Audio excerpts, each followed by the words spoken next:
Welcome, Rebecca. Thank you very much for coming and being live in my little group today. And how are you today? Thank you for having me. I'm doing well. Yes, I've Good. been out and about this week with my friends, so nice and busy. Excellent. Good, good, good.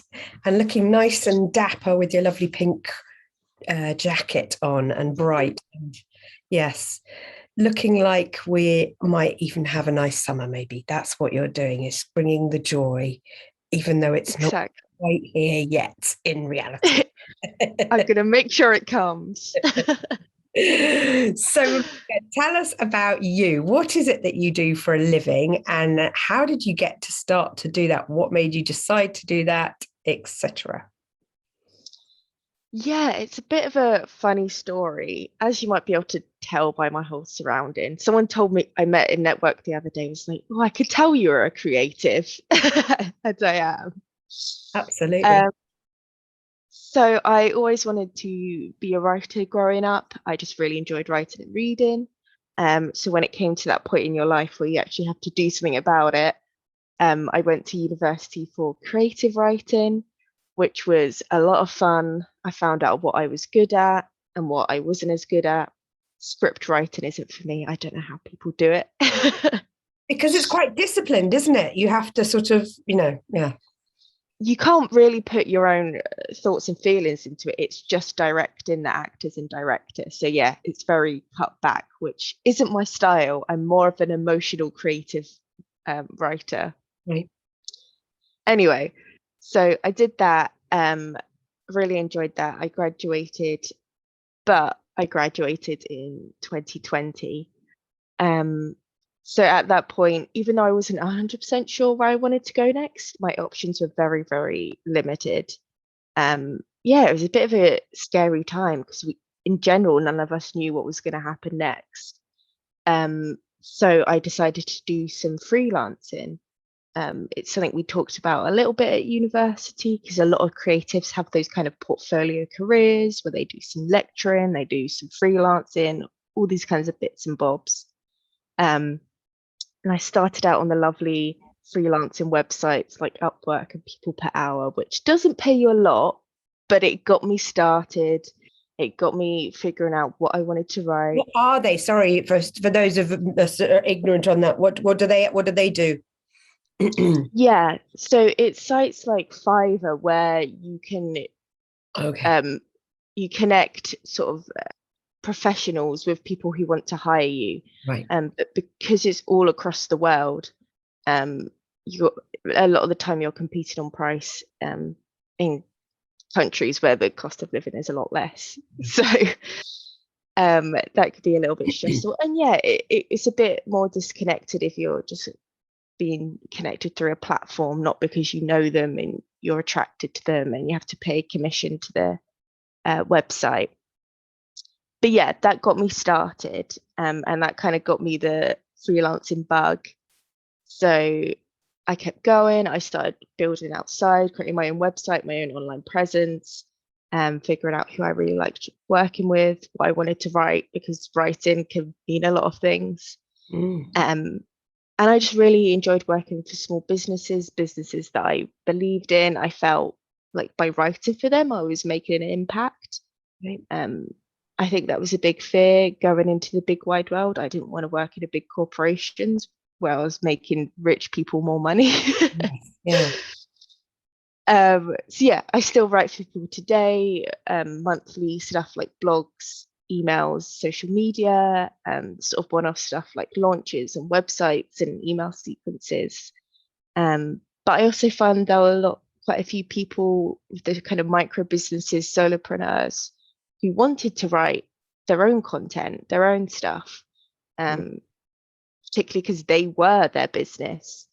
So outsourcing like on social media felt a bit disconnected. Um, and that I could help them to do that. I think particularly because there's so much noise online, it's hard to find the marketing techniques and the writing techniques that suit you if you're very sort of introverted, bit of a people pleaser, quite sensitive. You don't want to do the really pushy stuff, but you still want to make the most of your online presence. And that's how I created the Show Up Online Club, where I have a little community where I support mainly solopreneurs and other business owners to write their own content. Right. And I have been a member of that that club. Yeah. I can say, excuse me, it's very what I found in other groups is I've been unable to sort of focus on where I need to be, what I need to do. And actually with yours, it's very clear, very concise, and very easy to follow.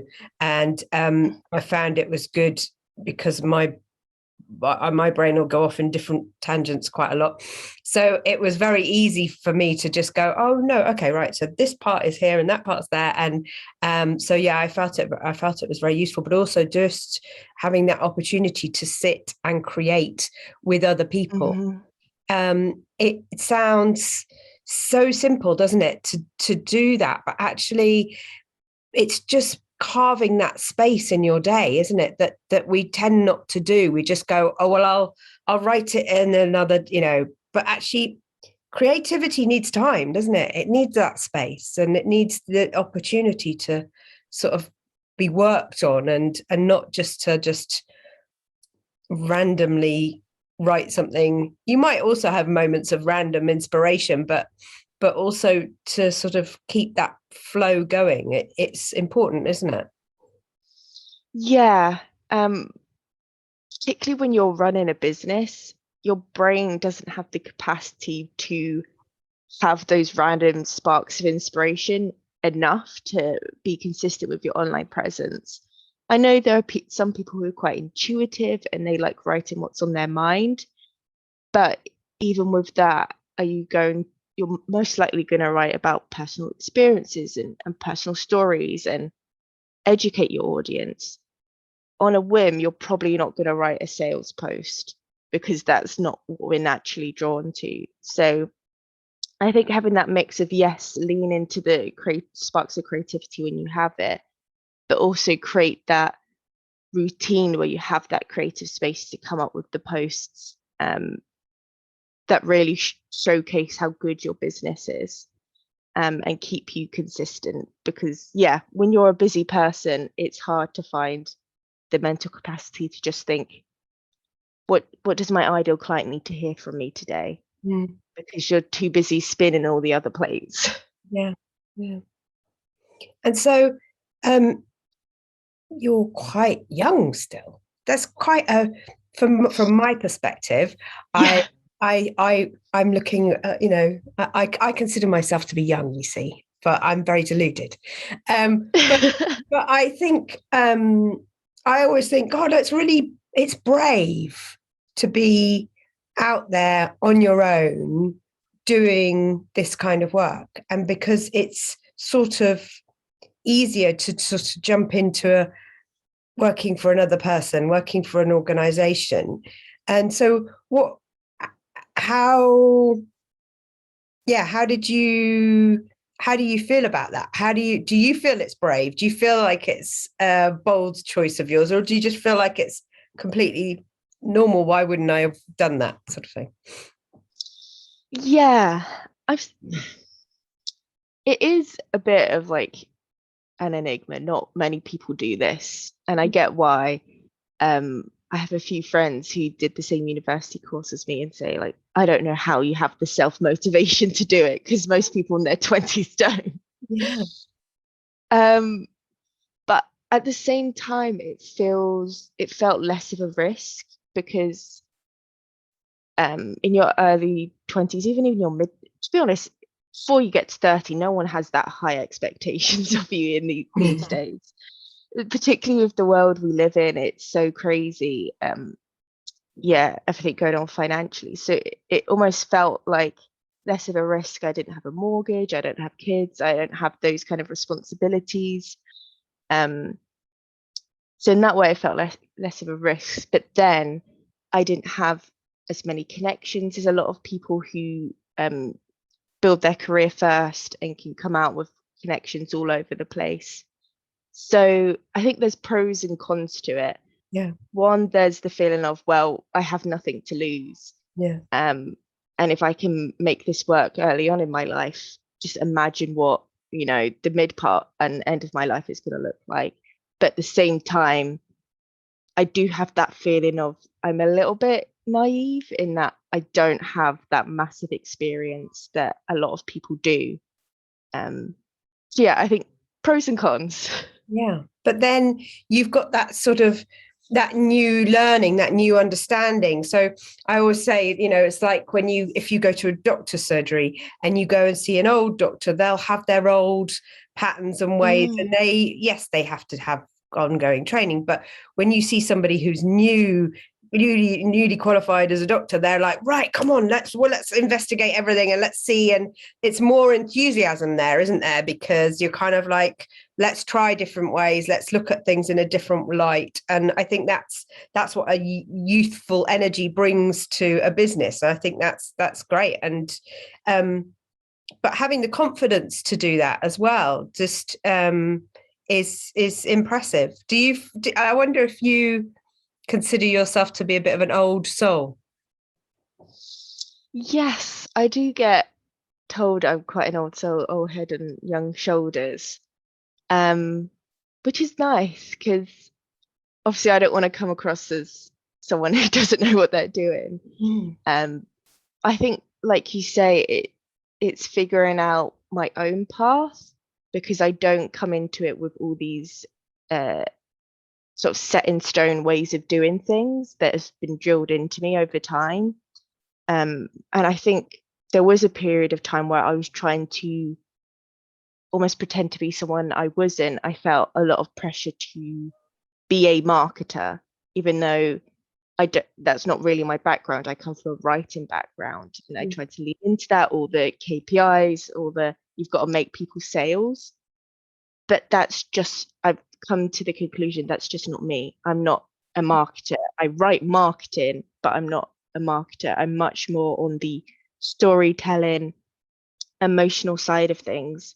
And that works for some people, and those are the people I need to serve. So I do still have those moments of, oh God, what am I doing? Am I good enough? Who doesn't? Who doesn't? Yeah. But then again, I have those realizations of, no, I'm doing this way, and that is an asset to some people, and that's all that matters. I don't need to fit into that box of what people may think a copywriter will be like. Mm-hmm. And so are you still pursuing sort of other areas as well? Is book writing a thing for you, or? Yes, I can't let go of that dream of being a published author. They do say everybody's got at least one book inside of them. Exactly. And maybe this will be part of it, having such a, I guess, unique start to my career. So I think one day I'll focus on the book writing, but at the moment, while I'm building a business, I feel like I don't quite have the headspace to do that. Yeah. But I think hopefully one day I'll be able to focus on that. I love a good sort of like murder mystery, so maybe I'll turn my hand to that. I love those. Yeah, maybe a few non-fictions about what it's like starting out your own business in your 20s and all that. Maybe we'll need some pandemic success stories soon. Yes, absolutely. Absolutely. Yeah. So whereabouts are you based at the moment? I'm in London at the moment, which I really like. It's a nice creative hub. You can get to almost anything on the tube in pretty much under an hour. So I enjoy that. Going to all the immersive exhibitions. I love a good immersive exhibitions where they have like the art projected on the walls, like a video. So I'm enjoying it here at the moment. Where have you been seeing some of that recently then? I know they have a new Dali one, but I haven't been to that yet. I went to the Frida Kahlo one last year around Canary Wharf. Okay. And that was really cool because I love Frida Kahlo. I definitely have a strong feminist streak. So any strong female women, I want to see their artwork and hear their story. And then the Van Gogh one, that was one of the main ones to start that trend of, I think, 'cause his art style is very almost dreamy, the way it could blend into each other and you can play it to music, and it's really beautiful. Mm. And there's so much actually that you can go and see for free as well in London too. It's not just, Exactly. you don't have to pay for everything. And so what's whereabouts did you study? Where did you go to uni? I went to uni in Winchester. Yeah, so that's a little, I think it's technically a city because it has a cathedral, Yes, a okay. little city Yeah. near Southampton. So it's a bit different in terms of size, but it's a very beautiful historic place. I liked living there. Did you It grow still up had in the. that sort of area, or were you further afield? I grew up in London, so Okay. I'm always used to living in a big city, Okay. but I like that break in Winchester because it was pretty, but it was still convenient because I was in walking distance of the high street. That's always my fear moving away because I don't drive. I need everything to be in walking distance. To be on your doorstep, absolutely. As Yeah. you are definitely more of a city dweller rather than a country girl then. Yes. Yeah. I think my boyfriend grew up in a remote village in Scotland, so I think he finds it a bit funny. Yeah. Because yeah, they were about 40 minutes driving distance from the nearest town. They had a pub, and that was pretty much it. Yeah. But our compromise is that we can move back to Scotland if it's somewhere like Edinburgh, Yes. because then we have the city, and it's beautiful, isn't it? Is, yeah. I love Edinburgh. I love everything about Edinburgh. Yeah. Yeah, a And the beautiful festival and place. everything. I love creative. He's into music, so that will work for him. And then if we want to go out to the Highlands for a little bit, we can. But we're Then not living in a remote village. okay, yeah. Compromise.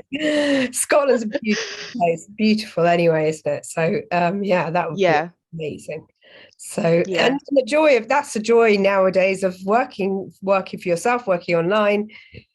You can literally be anywhere, can't you? So it's a exactly. great asset to be able to do that. And so has how has your business been growing? Have you been building on it successfully? Do you feel confident in it now, or is it kind of, do you feel like it's more of a stable base for you now? Yeah, almost 3 years in, I definitely feel like it's more stable. I've built that network of connections who know me enough to recommend me to people.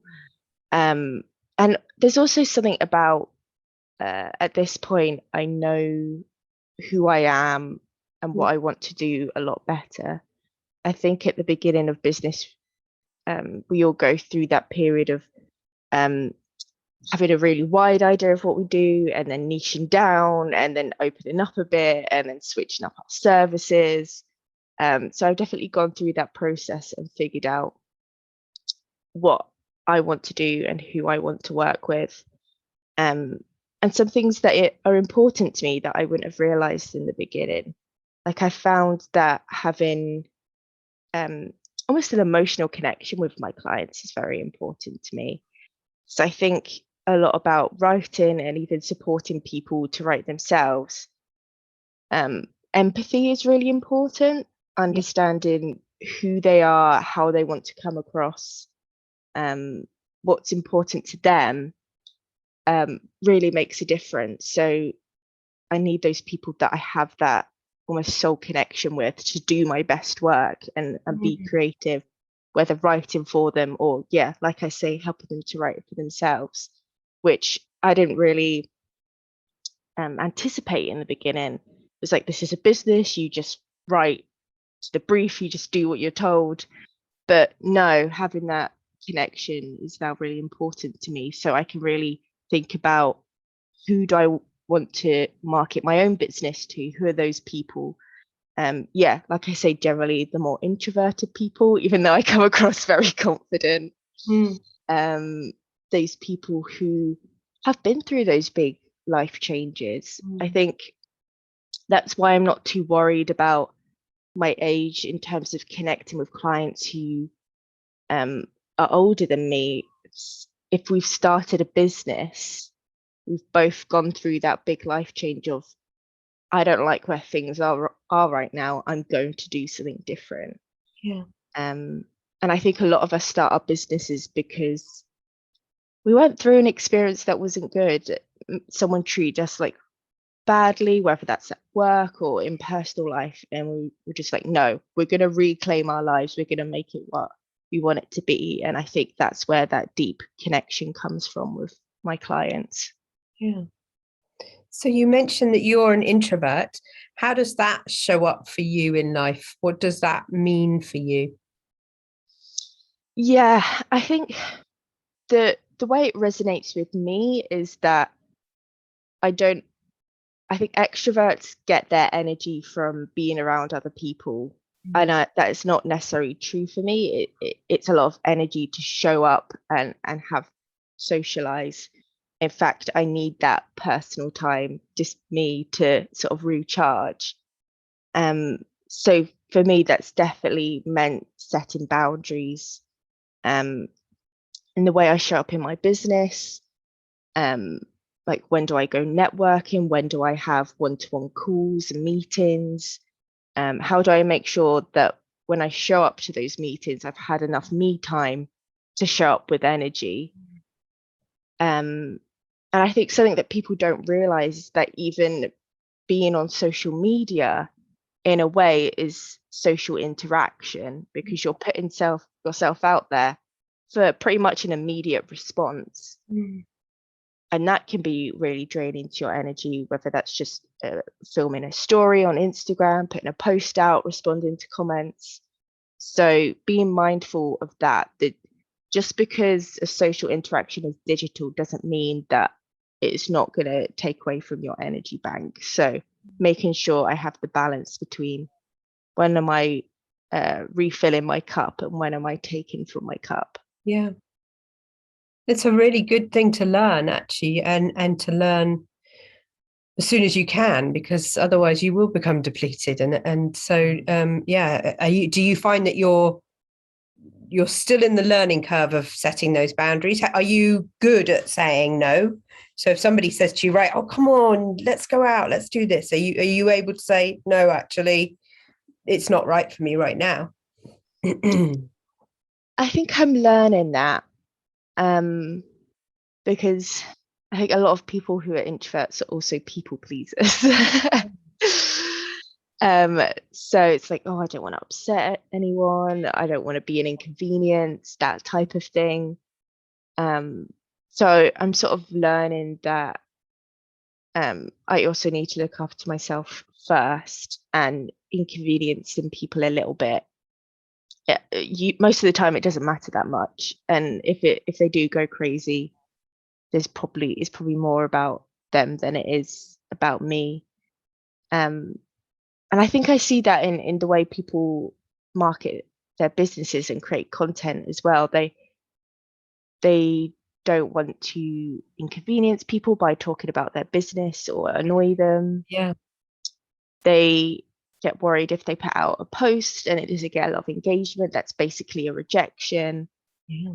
So yeah, I think talk about being a people pleaser, running a business is an important topic, from overdoing it with clients to struggling to show up and create an online presence, because yeah, you don't want to annoy people and you don't want to be rejected. I've very much have been on that journey and still am very much on it, because it is very easy to say to yourself, oh, you're being a bit of a loudmouth, you're being a bit, who wants to hear constantly about you. That's how it feels for me. It's like, shut up, just shut up. But you have to turn it around and say, well, actually, if they want to come and work with me, they'll be wanting to hear about that. They will want to know, they will want to engage, because actually they're drawn into it. And the people that aren't, then they aren't your client, they aren't the people that you want to engage with anyway. And so if they move away from your post and they're not liking your post, then that you're actually then stepping towards the right client coming, or allowing for the space for the right client to come in. But it takes a long time, doesn't it, to really understand that. Well, it's taken me a long time. It always takes me a long time to do anything, frankly, but it just to understand that it's okay to be you as well online, and to show up actually as who you are and what you do. It also takes time, doesn't it? So yeah, and I think we make it more dramatic in our heads than it actually is. Like if someone's on Instagram and they scroll past our post, that's not them being like, oh, I hate that. That's just them being like, I don't want to read that post. If they don't click on our email or unsubscribe from our email list, they're just clicking a button or not clicking a button. It's not as dramatic as it feels to us. It's okay. Yeah, absolutely. Give me 1 second. Sorry, I have a dog that's barking to go outside, and so let her go out. Because she's an old woman nowadays, you see, and she doesn't get up early anymore. This is her just waking up. Oh. So I in my one of the reasons for doing this, in talking with people and asking them questions about themselves, is selfishly because of me, because what I do for a living, which is to help people to feel their emotions. And it's something that I've been on a journey, still am on a journey with, and still always will be on a journey with, because I think feeling our emotions can be quite tough at times. It can feel quite heavy. It can feel frightening. It can, something that we want to really avoid, especially if it's a negative emotion, whatever that may be in our mind, that connotation. So when people come onto this thing, I ask them how they feel in this moment. And probably 90% of people go, oh yeah, well, I'm feeling tired. I'm feeling happy today. But actually very few people can say how they feel in this moment. I wonder if you are able to access and would be okay with sharing just a word of an emotion. It doesn't need to be a story, but to feel okay with saying, I am feeling this. And it, whatever it is, for me, as I say that, I can feel there's a bit of sort of worry coming up for me. It's like, oh no, talking about feelings, and that we're this is a business thing. We're not talking about feelings, So I wonder, how can you feel into that? Can you feel at this moment how you feel? Yeah, that's definitely been something that I'm trying to work on, because like you say, it feels like we're almost conditioned to not feel, or at least put it in a box for later.